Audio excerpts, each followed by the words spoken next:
la question de savoir si quels étaient les uniformes qui portaient le drapeau américain. Normalement, la 101e ne le portait qu'en 45, en janvier 45. Sinon, c'était la 82e. Le drapeau se portait à droite. Alors, vous aviez l'insigne d'unité. Et puis, enfin, l'insigne d'unité et le rang particulier. Vous avez deux doigts qui séparent normalement les deux insignes. Et j'ai été chercher ça j'étais chercher mes renseignements au niveau de l'ambassade américaine.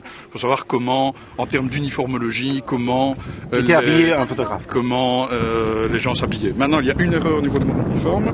Vous avez ceci que j'ai mis ici, qui est le badge de photographe, mais qui normalement, qui est un insigne de manche, qui devrait se mettre là. Et vous l'avez appris par... Je l'ai su par C'était cousu. Ils étaient cousus, je l'ai su en lisant sur internet, mais je m'étais dit de manière particulière, c'est quand même mieux de le mettre là. C'est plus facile, on vous reconnaît.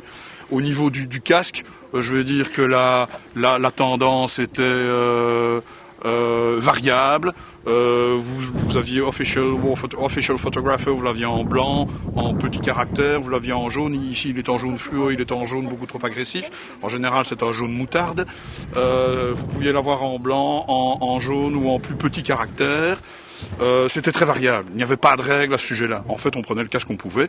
Mais je veux dire, le casque presse est normalement réservé aux correspondants de guerre et photographe, c'est photographe. Hein.